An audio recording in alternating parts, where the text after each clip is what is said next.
నువ్వు సృష్టికర్తవి కాబట్టి వాడిని చుట్టుకున్న సమస్యని కొన్ని గంటల్లో పరిష్కరించావు. వాడి నిజాయితీని నిరూపించావు. అంత పెద్ద నింద వాడి మీద పడినా అవలీలగా బయటికి రాగలిగాడు. ఇది ఎవ్వరి వల్ల సాధ్యం కాదు, నీ వల్లే సాధ్యమైంది. ఇల్లొదిలి వెళ్ళిపోయిన వాడి భార్యని తిరిగి ఒక్క రోజులో మళ్ళీ ఇంటికి తీసుకొచ్చావు. అదంతా నీ చలవేనయ్యా. ఇంత చేశావు. ఇంకొక్క కోరిక మిగిలిపోయింది తండ్రి. నా చిన్న కొడుకు రాఖీ మూర్ఖత్వాన్ని పోగొట్టడానికి బాలకృష్ణ అనే కుర్రాన్ని అడ్డుపెట్టుకుని నాటకం మొదలుపెట్టాము. క్రిష్ అనే పేరుతో నా కొడుకు కాపురం చక్కదిద్దాలని ప్రయత్నం చేస్తున్నాము. నేను తప్పు చేయట్లేదు స్వామి. వాళ్ళిద్దరి జీవితం సుఖంగా ఉండడం కోసమే ఇదంతా చేస్తున్నాను. ఇందుకు నీ చల్లని చూపు తోడవ్వాలి.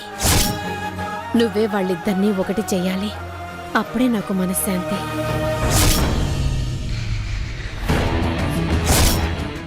ఎంత డ్రామా అత్తానిది. క్రిష్ క్రిష్ క్రిష్ అంటూ రాకీ గడికి నిద్ర పట్టకుండా చేశావు. స్వయాన రాకీ ఫ్రెండ్ బాలకృష్ణని తెచ్చి క్రిష్లా క్రియేట్ చేశావు. ఆహాహా, ఇప్పుడు ఇప్పుడు నేను ఆడుకుంటాం మీతో, చూడు.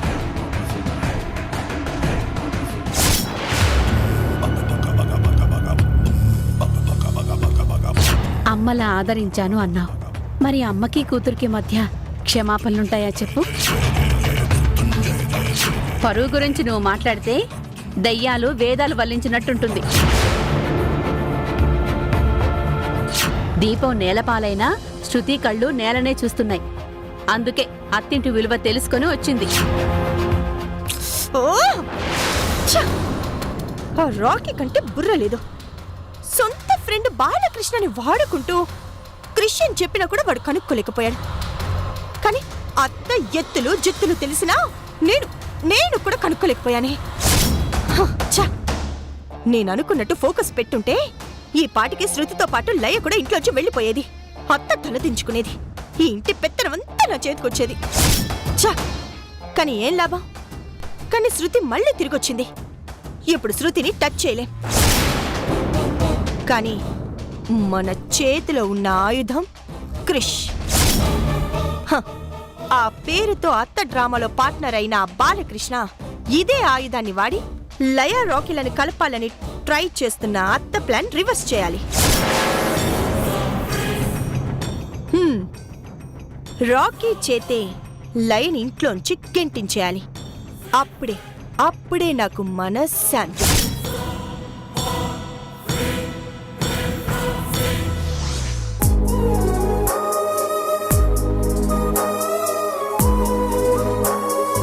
మనం మన ఆధీనంలో ఉండము. ఆ తర్వాత ఆ కాలం కదిలి వెళ్ళిపోయాక మనసు నిర్మలం అవుతుంది. ఏంటి ఇది? ఇక్కడెవరూ ఆ విషయం గురించి ఆలోచించట్లేదు. అమ్మలాంటి అత్తయ్య మనకి తోడుండగా ఒకరికొకరు సారీ చెప్పుకునే పరిస్థితి రాదే. ఇంకా నాకు ఓర్పు లేదు, ఇష్టం అంతకన్నా లేదు. Get lost.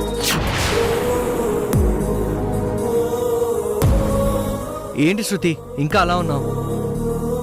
నిమజ్జనానికి టైం అవుతుంది, రెడీ అవ్వు. అందరూ వచ్చేస్తుంటారు. పైగా విగ్రహాన్ని ముందెత్తుకోవాల్సింది మనమే. కంపాస్.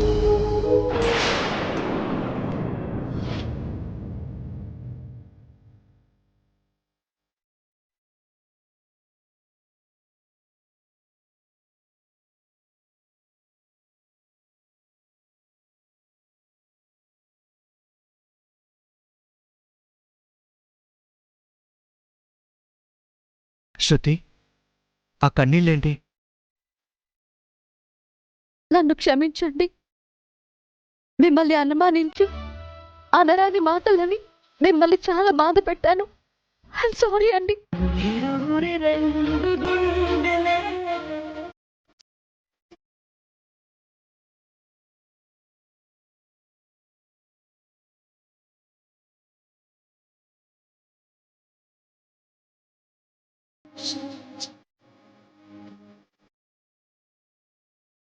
భార్యాభర్తల మధ్య ఉండాల్సింది అలకలు, కోపాలు, సర్దుకుపోవడాలు. ఒకరినొకరు అర్థం చేసుకోవడాలు. ఇంతే. క్షమాపణలకు తావుండకూడదు శృతి. లేదండి, నేను కాస్త ఆలోచించాల్సింది.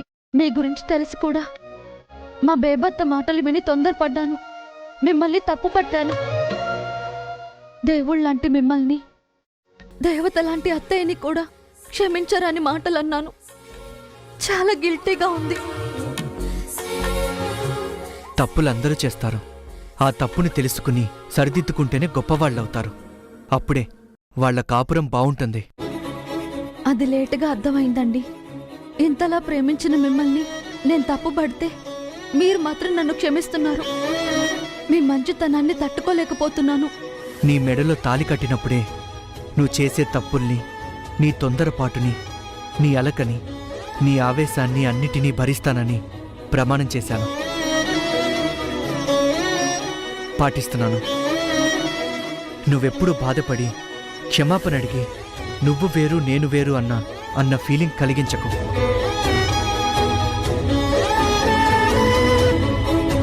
శృతి, నువ్వే నేను, నేనే నువ్వు. నువ్వు తప్పు చేసినా నేను చేసినట్టే, నేను తప్పు చేసినా నువ్వు చేసినట్టే. వీటిని ఎత్తి చూపుకోవడం కాదు, మర్చిపోవాలి. థ్యాంక్ యూ అండి. Thank you so much. నిమజ్జనానికి టైం అయింది, త్వరగా రా.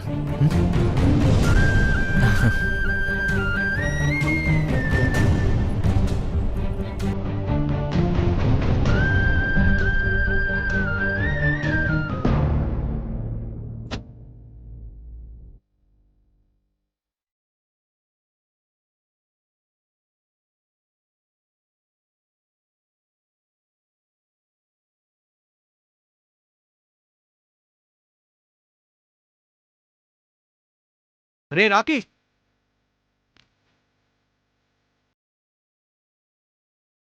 రారా, వినాయకుడిని ఎత్తాలి. రా రా. వెళ్ళరా, అన్నయ్య పిలుస్తున్నాడుగా.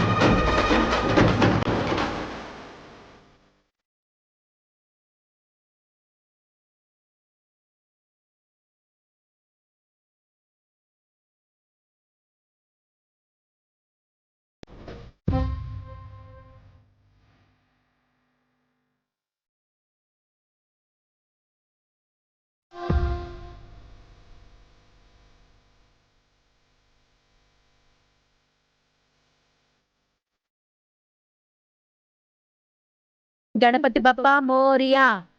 మోరియా. గణపతి బప్పా మోరియా.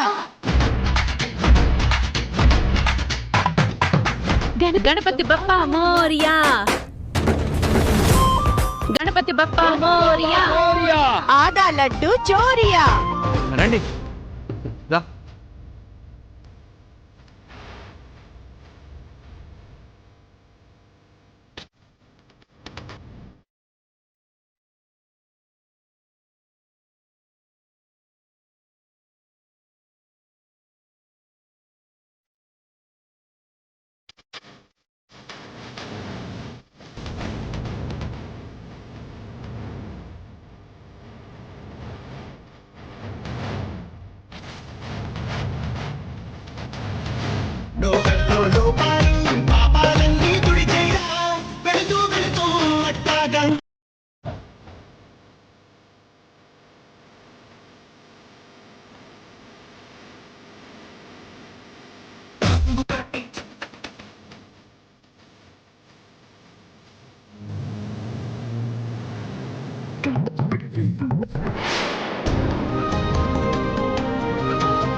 ఏంట్రా అలా చూస్తున్నారు? డాన్స్ చేయండి, చెయ్యండి రా. అమ్మగారు డాన్స్ చేయండి అమ్మగారు. అది డాన్స్ చేయడం ఇబ్బంది అయితే రంగులు పూసుకోండి. మహేశ్వరి, రంగులు పట్రా. ఇదిగో బాబుగారు. రేయ్, రంగు పూయరా. పుయ్యరా. లయ గారు, పోనీ మీరు పోయండి.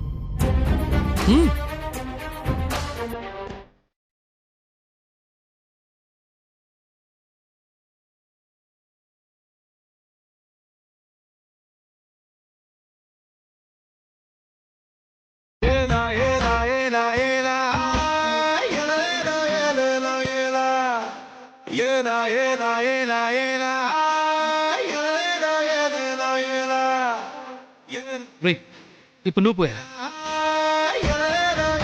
అయ్యగారు మీ పరువు పోతుంది, పుయ్యండి.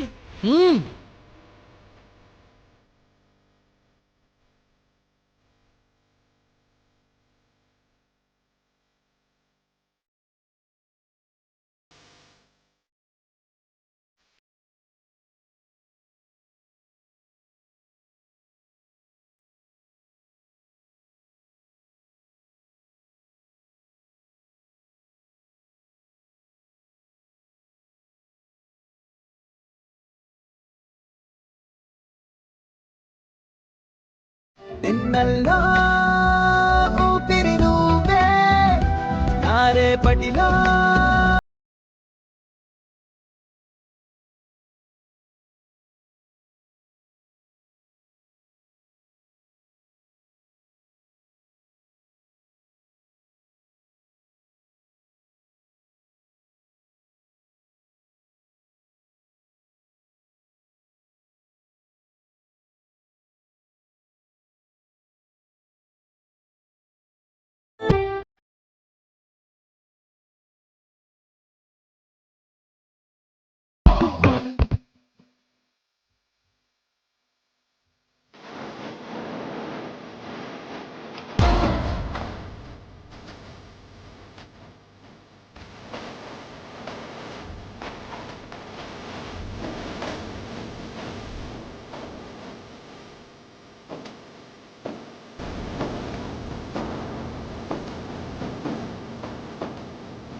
లయ, నన్నే నెట్టేస్తావా? ఎంత బలుపు! అత్తయ్య, నేను కింద పడ్డా పట్టించుకోకుండా ఇద్దరి కోడలతో ఆనందంగా డాన్స్ చేస్తున్నావు కదా, మీ ఆనందాన్ని ఆర్పేస్తాను. బాలకృష్ణతో క్రిష్గా నువ్వు ఆడే నాటకాన్ని నేను ఎలా వాడుకొని లయ జీవితాన్ని నాశనం చేస్తానో చూడు.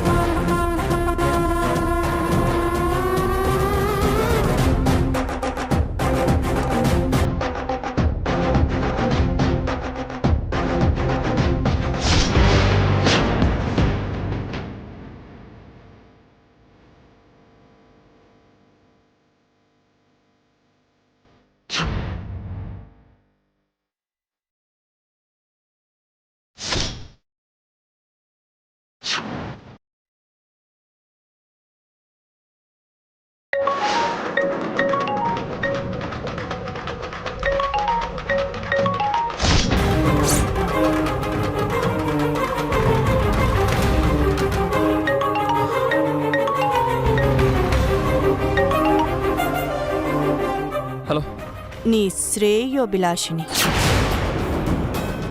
నీకొక ఇంపార్టెంట్ విషయం చెప్దామని ఫోన్ చేశాను. ఏంటది? నువ్వు వెతుకుతున్న క్రిష్ ఎవరో నాకు తెలుసు. ఎక్కడుంటాడో కూడా నాకు తెలుసు. ఎక్కడుంటాడు వాడు? నీకు తెలియని చాలా విషయాలు నాకు తెలుసు. అవన్నీ తర్వాత. వాడెవడు, వాడెక్కడుంటాడు ముందు చెప్పు. నీ కళ్ళ ముందే నీ ఇంట్లోనే ఉన్నాడు. నా కళ్ళ ముందా? నా ఇంట్లో ఉన్నాడా? అవును, ఎవరు? నీ ఫ్రెండ్ బాలకృష్ణే క్రిష్.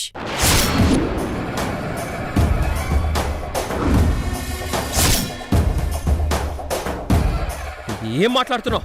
నిజం. త్వరలో సాక్ష్యాలతో ఫోన్ చేస్తాను.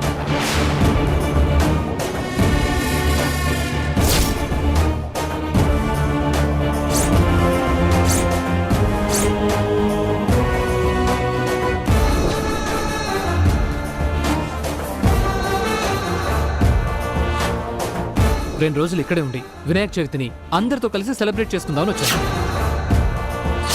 అది కాదండి, క్రిష్ మంచి అబ్బాయి.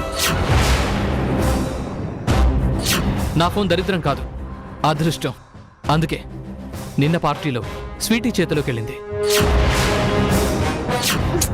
ఎవడో కాదండి, క్రిష్. క్రిష్ ఇవాళ వాడు డ్రెస్ వేశాడండి. అబ్బబ్బబ్బబ్బ.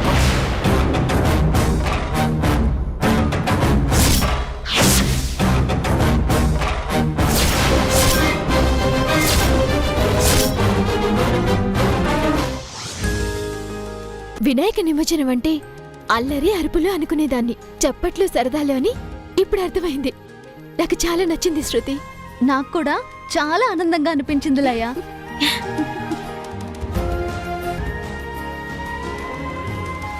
అంతా మీ వల్లే జరిగింది క్రిష్ గారు.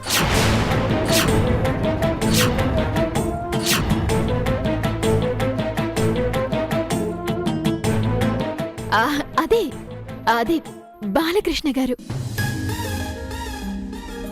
ఈరోజు నిమజ్జనం చాలా సరదాగా జరిగింది. మీరు మా ఇంటికి వచ్చారు, మాకు సంతోషంతో పాటు ఉత్సాహాన్ని కూడా ఇచ్చారు.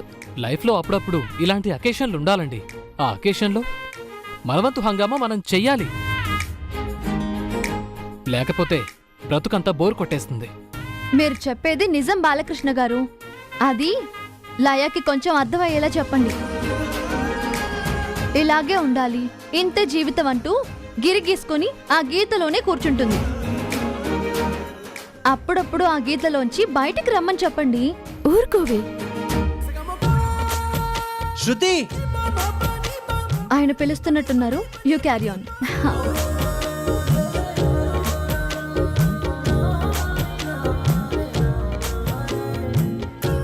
శృతి చెప్పింది నిజమేనండి. హద్దులు దాటకూడదు, అలాగని ఒక గీత గీసుకుని అందులోనే ఉండిపోకూడదు. సింపుల్గా చెప్పాలంటే కొత్త కొత్త పనులు చేయాలి, కోతి వేషాలు వేయాలి.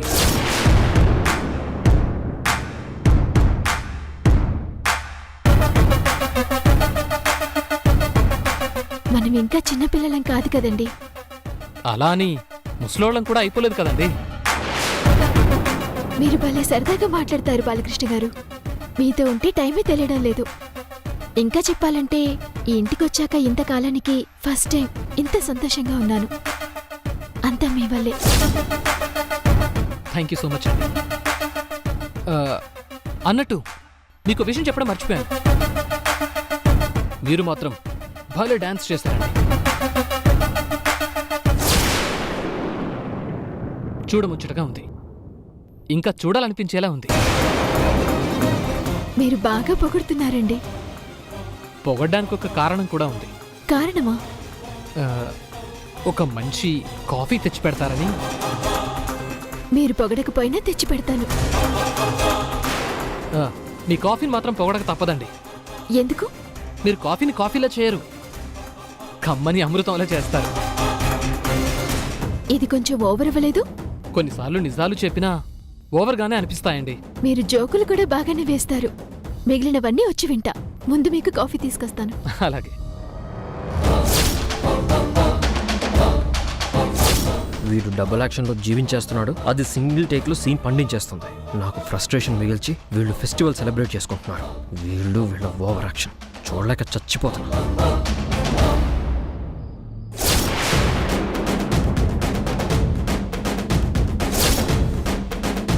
హనుమంతుడి తోక లంకని తగలెట్టినట్టు నేనిచ్చిన హింట్ లయ సంసారాన్ని తగలెట్టడం ఖాయం. రాకీ ఆలోచనలో అనుమానం మొదలైంది. లయ లైఫ్లో బ్యాడ్ టైం షురూ అయింది. లయ, నేనేసే ఎత్తులకి చిత్తవ్వడానికి రెడీగా ఉంది.